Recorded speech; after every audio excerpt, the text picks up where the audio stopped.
One of the dementia experts that I've consulted with is convinced he has frontotemporal dementia because of this symptom alone, which is, it's called a wide-based gait.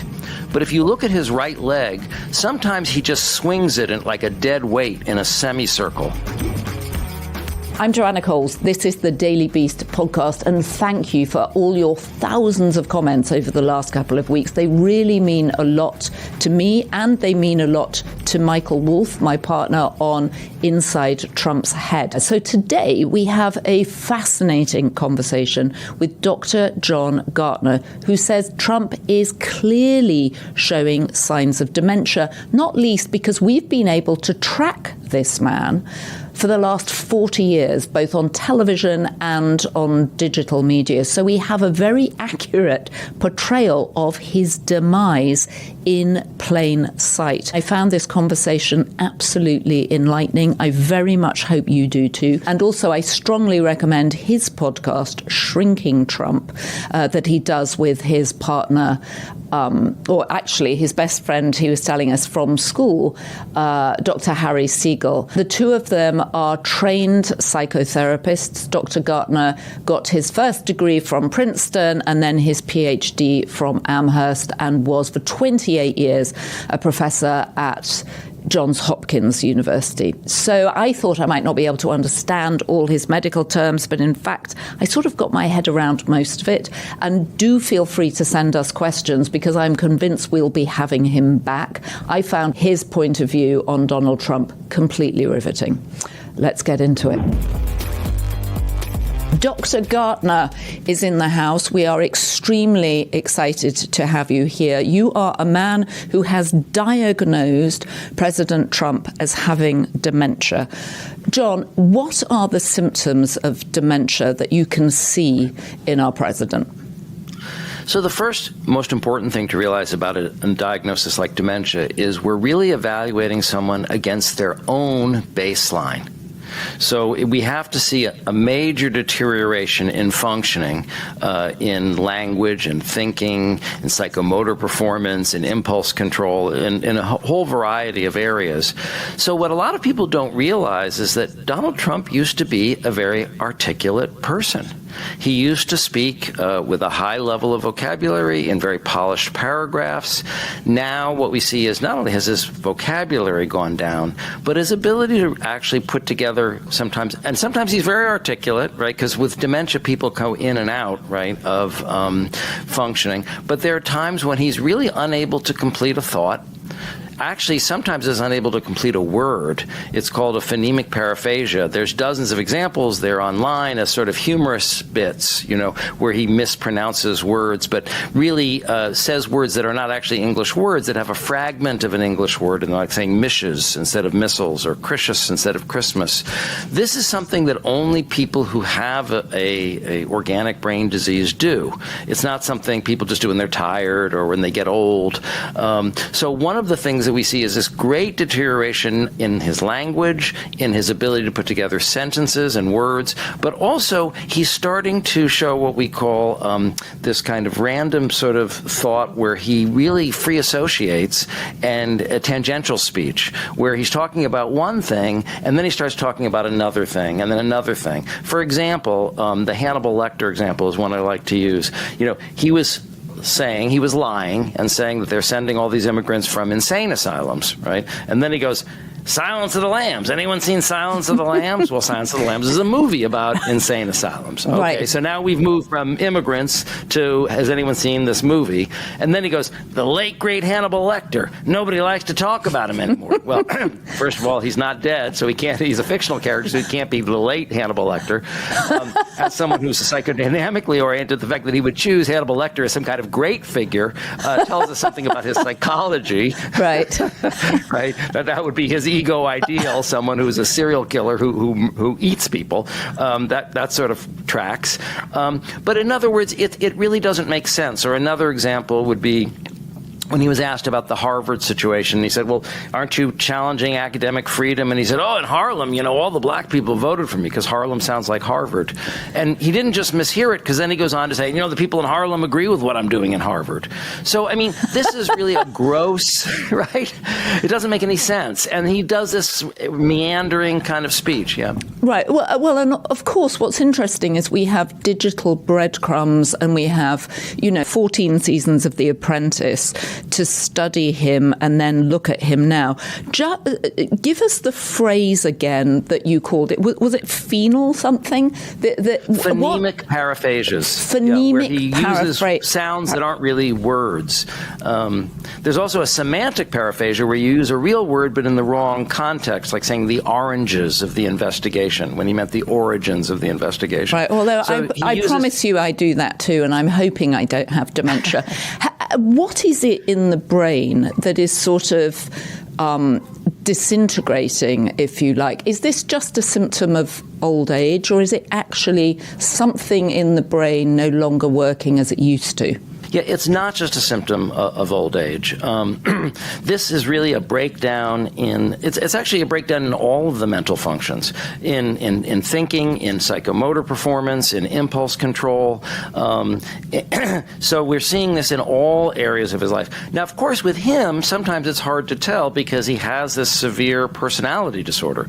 He is a malignant narcissist. So is the personality disorder, did that come before the dementia? Absolutely.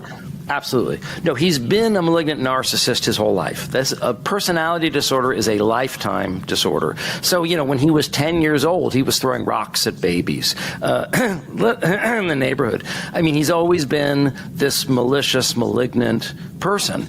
So that's core to who he is, and that's what makes him so dangerous and untreatable.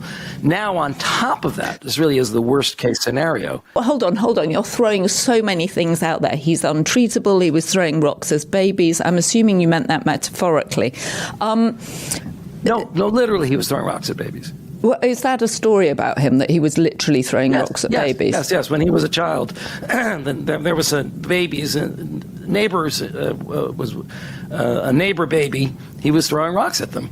Okay, I didn't know that story, and that certainly does seem like a symptom of some sort of personality disorder. Please continue, and then let's come back to how one treats something like this. Malignant narcissism is untreatable. That's the official position. We can't cure people who are this sick in this way. But also, it makes him incredibly dangerous. Every one of the great dictators has more or less been a malignant narcissist. The term was invented by Erich Fromm, who himself escaped the Nazis, to explain the psychology of Hitler. And other dictators like Hitler. He understood Hitler to be one of a type, maybe the most extreme, but one of a type. So that's what we're starting out as a baseline. But now what we have is this chronic organic deterioration from his own baseline. So we have, in a sense, the worst of both worlds, because his judgment was always bad. He was always impulsive. He was always a liar. But now he really is losing his ability to think clearly, to plan, to understand things, and to inhibit his speech and his behavior. So, 1 minute it's 400% tariffs on this country. The next minute he forgets all about it. It's much more chaotic and impulsive. And because the people around him are exercising no restraint, he's now got a cabinet of enablers, right? There's nobody to kind of rein him in, either in terms of his worst authoritarian impulses, but even in terms of his confusion. If you saw the recent cabinet meeting where the cabinet was falling all over each other to praise the dear leader and talk about how he's changed American history and he should win the Nobel Prize, the ironic thing is that as he's increasing his grip on power, he's actually losing his faculties. As you say, we've seen him in plain sight for the last 40 years, so we can definitely see his change. I think even in the presidency this time round, you can see physical changes. He's slowing down, which is not unexpected in a man of 79. And he still seems to have an astonishing schedule. I mean, he's traveling. I mean, you know, I was watching him with King Charles as they gave their speeches side by side. Is King Charles also a narcissist? I mean, here was someone who was born to power. Donald Trump has been elected to power.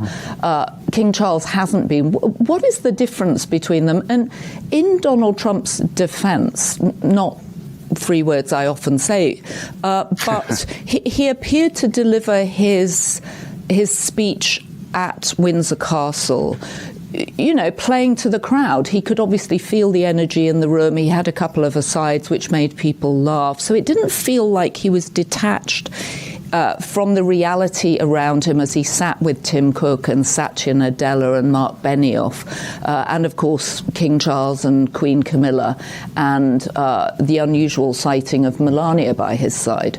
So can you just talk to... You mentioned that people with dementia go in and out, as it were. Absolutely. And then what's the difference between his narcissism and someone like King Charles, who was born to take over a throne? There's a big difference between narcissism and malignant narcissism. A malignant narcissist, in addition to being a narcissist, which, as you point out, maybe most or even all politicians are to a certain extent, or else they wouldn't run, it has three other components: psychopathy, which means that he has no conscience, that he breaks laws and norms and lies and has no regrets, has no anxiety, has no remorse, has no empathy for other human beings. Paranoia, which is why he feels like such a victim and he feels persecuted, even though he's the one who's doing the persecuting, and demonizes minorities, demonizes people who oppose him. And the fourth component is sadism, that he takes enormous pleasure. He relishes in harming and degrading and debasing and frightening other people. So Fromm called it the essence of evil. So not all narcissists are evil. I wrote a book about Bill Clinton. Bill Clinton is very narcissistic, but I happen to think Bill Clinton is a very benign character. He has a great deal of love and concern for people. He radiates a lot of love, and Donald Trump does have some charm and some charisma, but he exercises it in this very destructive way. You know, Bill Clinton saved hundreds of millions of lives in Africa after his presidency, you know, just because he wanted to. So we're talking about very different types of characters who have some traits in common. I also think they also have some hypomania in common, just to make things more complicated. So Trump has a lot of energy, as you pointed out. I think, and I wrote my book about Bill Clinton saying that he also had hypomania. Hypomania being Greek, hypo is for less than, so it's less than full-blown mania. It's more of a personality temperament to have hypomania. But for Donald Trump, he's up, you know, in the middle of the night, hate tweeting, you know, 20 tweets a night, you know. So all of his energy is going into his evil. But we are talking about someone who is truly evil, and therefore that's one of the reasons that he's untreatable. So, and can we just include King Charles in this? Because looking at the two of them, they're two old white men, one who's been elected to power, one who's been born to power. Did you see any... I'm not asking you to be critical of King Charles. I was just interested in the juxtaposition of the two leaders together. Yeah. Well, I mean, to put it simply, I don't see any evidence that he's relentlessly evil. Well, that's a relief. I'm sure that's a relief. For the monarchy, they have other problems. They have other problems. But he seems a benign king. I mean, he certainly seems to want to unite the country. Okay. So this going in and out of dementia, what is that about? And is it connected to what we've been told is his chronic venous interruption and the sort of the physical symptoms that we're seeing now? There's a number of physical symptoms that we're seeing. One of them I point out is his chronic falling asleep. You know, I'm a senior citizen. I fall asleep sometimes at home and after a beer or in the evening. But he fell asleep most of the days during his criminal trial, which is literally unheard of. It never happens that people fall asleep while they're in the dock during their own trial. It certainly doesn't happen every day of their trial. He fell asleep at the finals of the U.S. Open, where he was being cheered and jeered by thousands of people. He fell asleep there at Windsor Castle, apparently. So this inappropriate falling asleep, it's a small thing, but it is a real meaningful sign. The other thing is his psychomotor performance has gotten worse, but in a very specific way that's worth focusing on. This is actually a sign of a specific type of dementia, frontotemporal dementia, and one of the dementia experts that I've consulted with is convinced he has frontotemporal dementia because of this symptom alone, which is, it's called a wide-based gait, but if you look at his right leg, sometimes he just swings it in like a dead weight in a semicircle. And if you saw that footage where he met Putin at the airport, and they came down the red carpet, and some people sort of sped it up like a kind of Benny Hill sort of takedown. Right. You see him weaving across the carpet like a drunk driver. If you actually take that same footage and slow it down, what you see is the reason he's weaving to the left is because his right leg is swinging this wide swing to the left, which is causing his whole gait to move in that direction. We have a lot of different pieces of tape where we see that wide-based gait. And the expert that I consulted with said this is what we call pathognomonic. You don't see this in anyone unless they have frontotemporal dementia. So it's a very specific symptom that really an expert would understand the significance of. And of course, now we're seeing a more general deterioration. He seems to have clearly serious circulatory problems. We don't know if the venous deficiency is really, the chronic venous deficiency is really the story. It might be actually heart failure. With the swollen ankles, and we don't know why he's got black marks on the back of his hand, probably getting some kind of intravenous fluid. But the other thing is he just looks like he's sort of falling apart. And the other thing is, a lot of people are predicting that he's having a series of mini strokes because if you saw him at the 9/11 memorial, half of his face was drooping like this.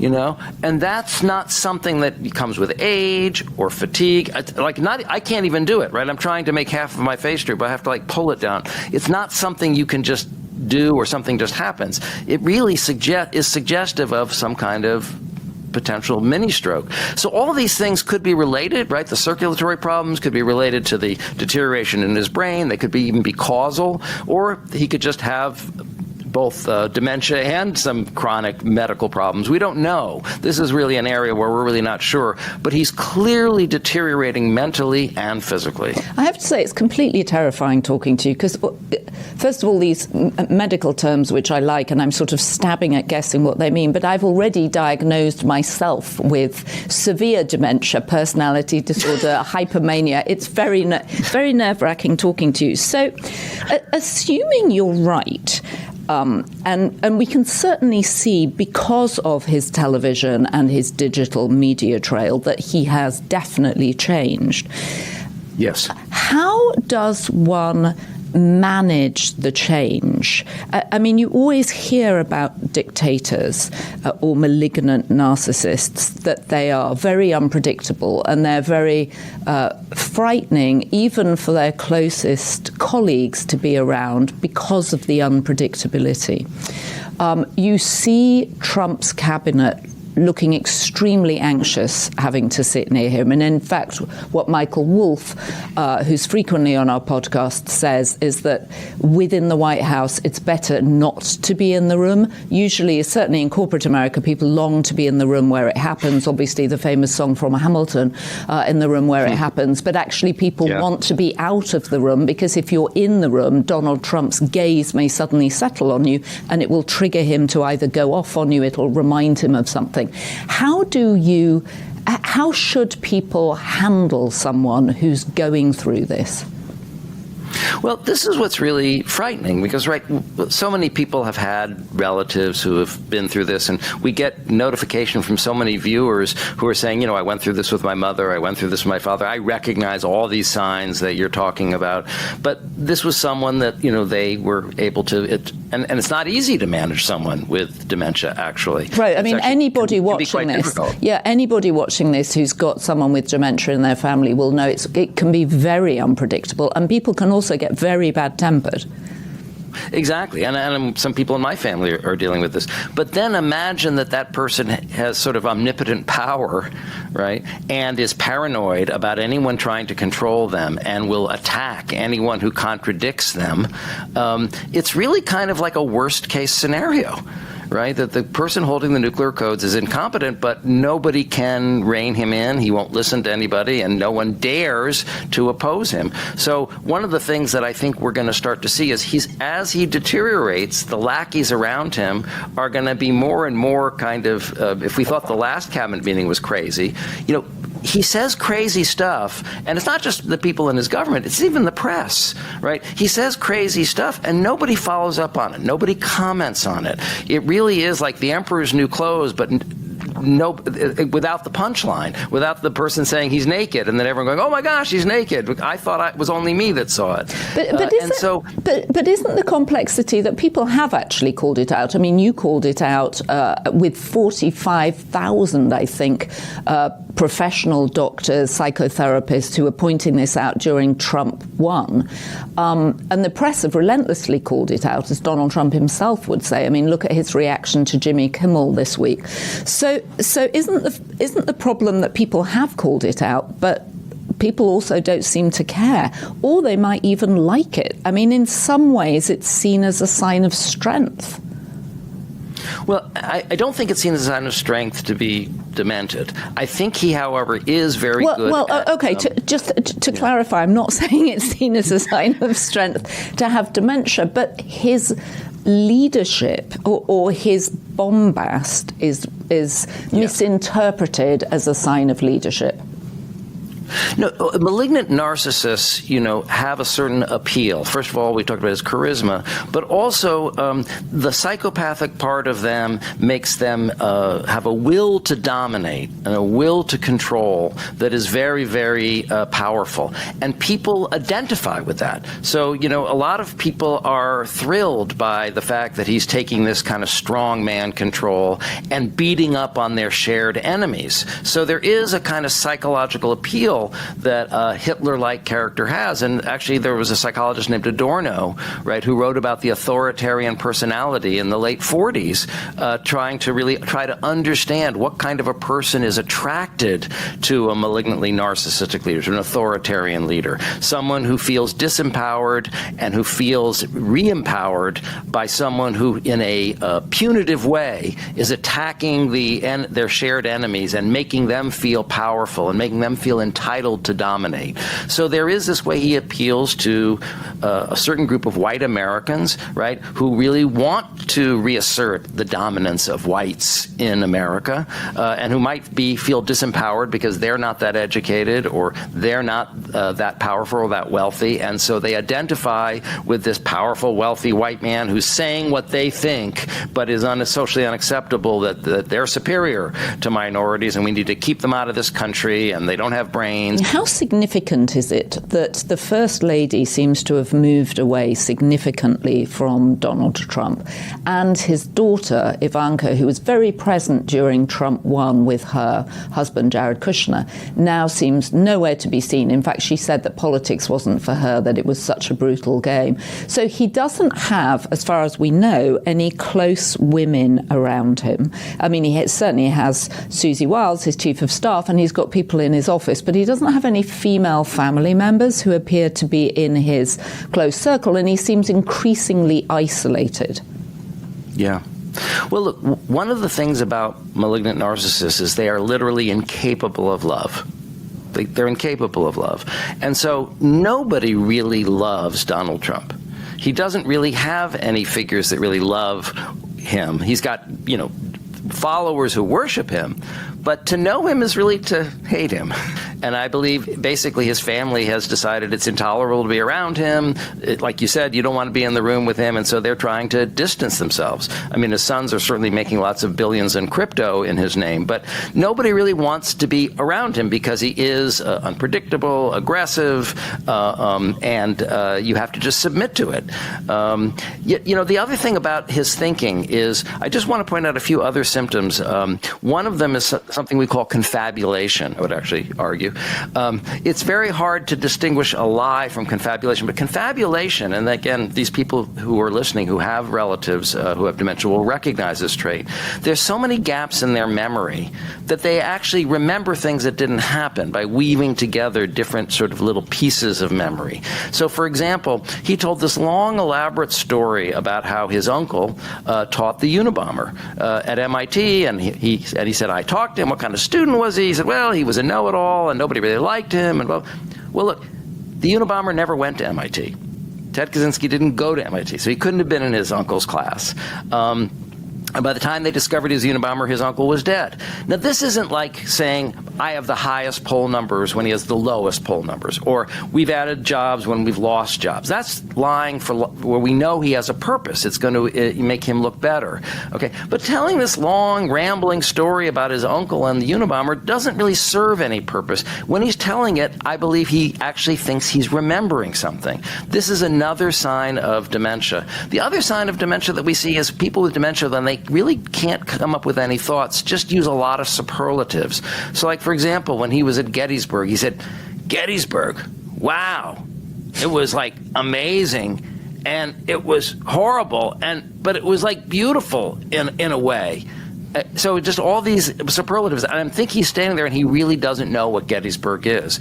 And then he's like looking at a hill and he said, and Robert E. Lee said, never fight uphill, me boys. And he says it for some reason in an Irish accent, never fight uphill, me boys, right? Which he never said, but he was looking at a hill. So he just kind of made that up. I think he was just in a confused state, and so he was just using all these superlatives and then making up this story. And I guess where I would maybe push back a little bit is I don't think people are commenting on it. You'd have to show me the receipts, I guess. Show me where in the press they're talking about his mental deterioration. I don't think you're going to find it. And when you do, unfortunately, it'll be them quoting me and my co-host, Harry Siegel, which is actually uncomfortable for us because then if you put in ChatGPT, is there evidence for Donald Trump having dementia? You say, yes, because Dr. John Gartner and Dr. Harry Siegel said so on Shrinking Trump. The doctors are afraid to comment on it. I do think, certainly late-night comedians. I mean, Jimmy Kimmel's just lost his job over it, right? I mean, certainly. Late-night comedians, some have. I mean, there are definite, and I definitely think there are. I mean, certainly at the Daily Beast, we've relentlessly followed his cankles as they've been spilling over his Oxfords. Let me ask you something else. Joe Biden appeared to be failing in plain sight too. I mean, your point about Donald Trump is we can see this happening in front of us. Joe Biden also seemed to be failing. You saw him freezing, you heard the voice. I mean, he seemed to have every symptom of Parkinson'sism that there was without anybody acknowledging it. Did you see that in him too? Well, I think that what's interesting about what happened in the Biden situation is I think they did a better job of hiding him. When he was deteriorating. It seems like about 6 months before the election is when he really took a bad turn. And yet, by keeping him out of the public eye, we weren't able to really see the same signs and symptoms. Although the press was a lot harder on him, I think, in terms of his mental competence than they were on Trump. And that's what really upset us, is the double standard, right? That they were commenting on his gaffes, but they weren't really saying much about Trump's. And a lot of the things with Biden, the slow voice, the slow movements, could be Parkinson's, could be normal aging. I think what was really a shock was the debate. That's when the public really saw, oh my God, these rumors about his having some kind of deterioration are true, because he literally looked blank, right, when he was staring at the camera. And that's really the moment when I think the election turned. He shouldn't have run again. The people around him shouldn't have urged him to run again. They knew that he had these deficits, and they were hiding the deficits from the public. Okay, so if you know they're serious enough to hide them from the public, then don't urge the man to run for president. But that's a good example of where Donald Trump would still have had dementia and, as you're saying, malignant narcissism and a personality disorder, but he appeared to win the debate. One of the ways that he won the debate, well, first of all, I think Biden was very I think Biden lost the debate. Right. Well, he had a challenged opponent. He had a challenged opponent. But one of his techniques, it's been called gish galloping after a certain congressman, I think in like the 1800s, or to put it the way Steve Bannon called it, flood the zone with shit.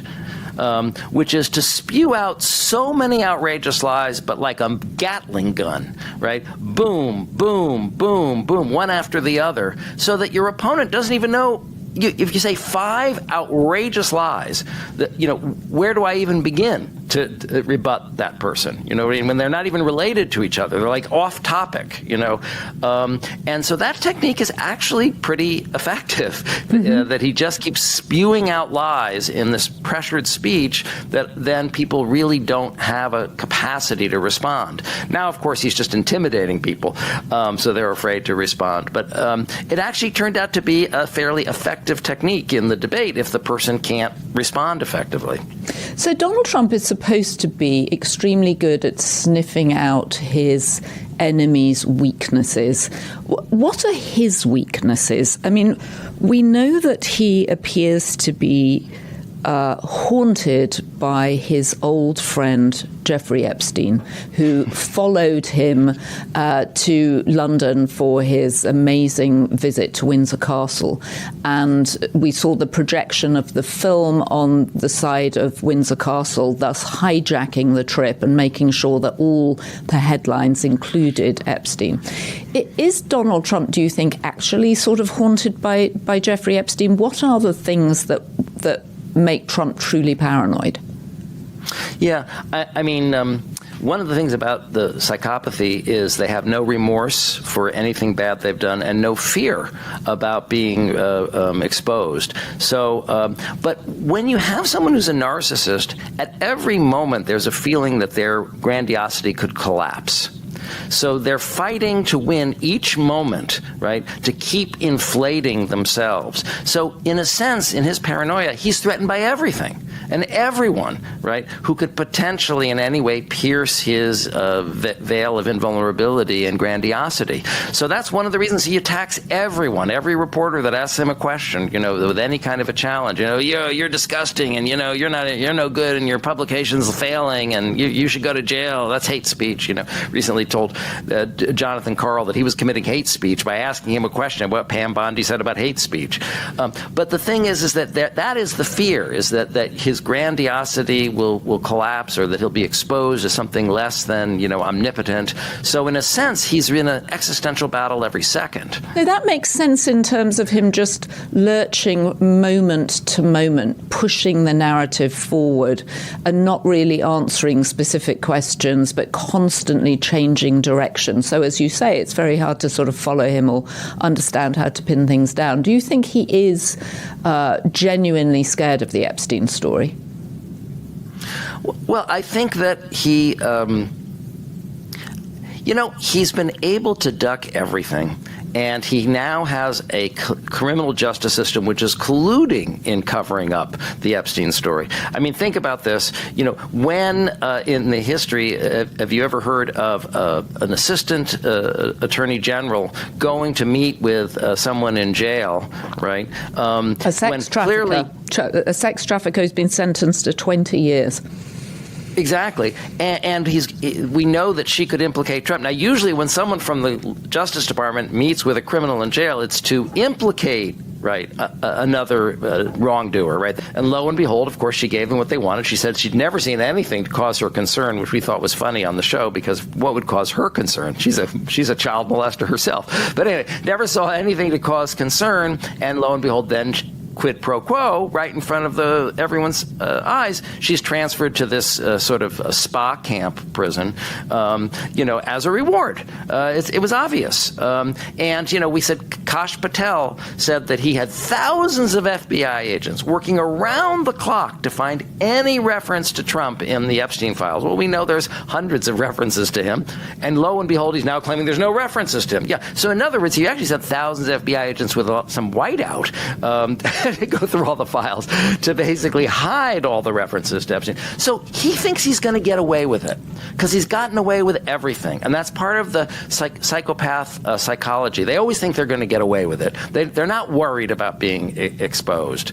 And he probably will get away with it.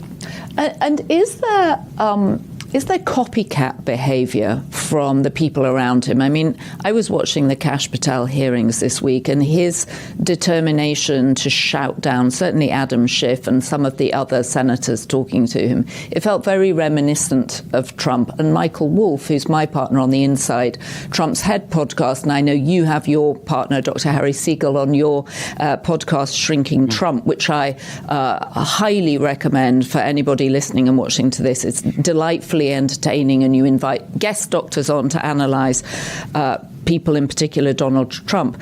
Where am I going with this? I'm going with copycat behaviour.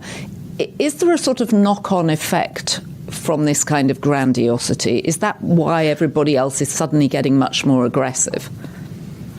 It's a great question, and I think the answer is yes. I sometimes think of Trump as being a malignant narcissist, as being similar to a malignant tumor in the body politic.